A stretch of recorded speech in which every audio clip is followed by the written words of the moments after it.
नमस्कार, आपका स्वागत है एक बार फिर से नीलम बौद्ध ब्लॉग्स और एनबी न्यूज 24x7 चैनल में। जी हाँ साथियों, मैं नीलम बौद्ध और आज आपको लेकर आई हूँ हिमाचल की खूबसूरत वादियों में हिमाचल प्रदेश। आप जिस तरह से मेरे पीछे बोर्ड देख पा रहे होंगे, उप निदेशक पशु स्वास्थ्य प्रजनन जिला कांगड़ा हिमाचल प्रदेश। हिमाचल प्रदेश में वीडियो बनाने का मेरा उद्देश्य क्या है साथियों, ये भी मैं आपको बताऊंगी। आप भारत के किसी भी कोने में चले जाए, चाहे आप लद्दाख चले जाए, शिमला चले जाए, मनाली चले जाए, कुल्लू चले जाए, या फिर आप राजस्थान चले जाए, या कहीं भी देश के कोने में चले जाए, या फिर हिमाचल की ऊंची ऊंची पहाड़ियों पर चले जाए, आपको एक महान मानव की मूर्ति हर जगह देखने को मिल जाएगी। जी हाँ साथियों, मैं बात कर रही हूँ मानव नहीं बल्कि उस महामानव की जिसका नाम है डॉक्टर भीमराव अंबेडकर, और इस भारत देश के लोग जिन्हें प्यार से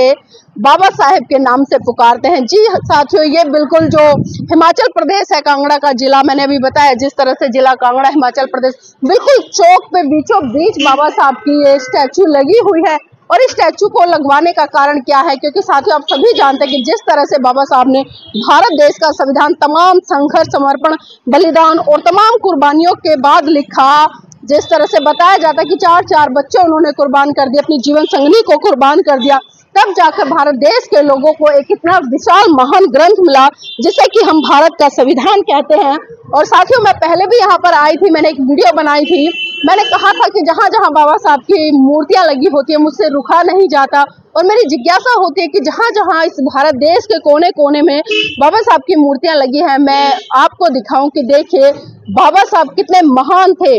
कितने महान थे। उनका जो त्याग था, जो समर्पण था, जो बलिदान था, शायद ही भारत देश में किसी अन्य नेता का रहा हो। लेकिन अगर बाबा साहब की बात करें तो साथियों बाबा साहब इकलौते एक ऐसे नेता हैं इस भारत देश के जिनकी मूर्तियां आप हर राज्य में देखने को मिल जाएगी, चाहे वो जिला स्तर की बात करूं मैं या स्टेट स्तर की बात, मतलब हर तरह से आपको बाबा साहब की मूर्तियां देखने को मिल जाएगी। और उससे पता चलता है कि बाबा साहब के मानने वाले लोग, बाबा साहब के अनुयायी लोग वहां पर भारी संख्या में रहते हैं। और साथ ही जो इस मूर्ति को लगवाने का काम यहाँ पर किया गया था वो भी बहुजन समाज के लोगों ने किया था। और मैं आपको बता दूं, देखिए ये तो खैर बाबा साहब की डेट ऑफ बर्थ लिखी है 1891 से लेके 1956। जिस तरह से बताया जाता है कि 1956 में परम पूज्य बाबा साहब का देहांत हो गया था, 6 दिसंबर को बाबा साहब का परिनिर्वाण हो गया था, और ये वही डेट लिखी हुई है। लेकिन यहाँ पर जो बहुजन समाज के क्रांतिकारी लोग हैं जो हिमाचल प्रदेश कांगड़ा में रहते हैं, उनके माध्यम से साथियों ये कई साल के संघर्ष के बाद में यहाँ पर ये मूर्ति लगाई गई। और ये रोड जो साथियों गया है, ये आपको हिमाचल प्रदेश धर्मशाला से आगे जोड़ता है। अभी वर्तमान में हम धर्मशाला से नीचे आए हैं और उससे आगे आपको मैक्लोडगंज मिलेगा, और मैक्लोडगंज में दलाई लामा जी का टेम्पल है, और भी तमाम एडवेंचर की चीजें हैं जो आपको देखने को मिलेगी, और एक बहुत ही बड़ा मेडिटेशन सेंटर भी वहां पर है। अभी हम वहीं से होकर आए हैं, तो यहाँ पर आप देख सकते हैं कि बाबा साहब की तस्वीर इस चौक पर लगाना वास्तव में एक बहुत बड़ा संदेश देते हैं इस हिमाचल के लोगों को, क्योंकि कहीं ना कहीं साथियों जब लोग इस चौक से गुजरते हैं, चाहे इधर से आए, चाहे इधर से आए, या फिर इधर से आए, फिर इधर से, मतलब चारों दिशाओं से आप किसी भी दिशा से आए हैं तो आपको यहाँ पर बिल्कुल बीचों बीच बाबा साहब की जो प्रतिमा है वो लगी दिखाई देगी। और साथ ही इसी के साथ साथ में जिस तरह से आप बाबा साहब का जो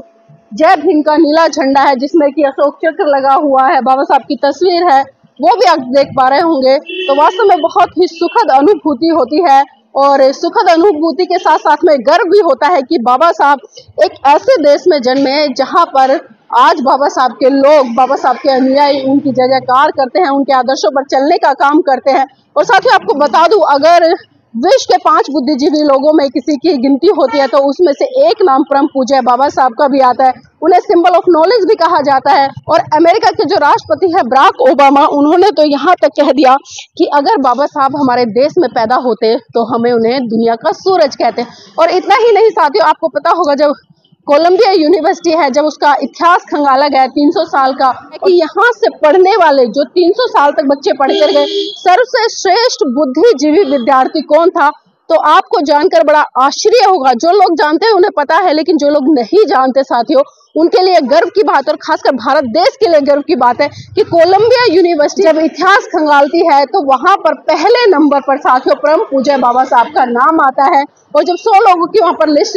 निकाली गई, बताया जाता है, तो उसमें से 24-25 लोग ऐसे निकले जो किसी ना किसी देश के राष्ट्रपति बने, कुछ लोग ऐसे निकले जो बड़े बड़े उद्योगपति बने, कुछ लोग ऐसे निकले जो बड़े बड़े साइंटिस्ट रहे। और उसमें से अगर पहली जो उपाधि दी है, क्योंकि बाबा साहब कोई साइंटिस्ट नहीं रहे, प्रधानमंत्री नहीं बने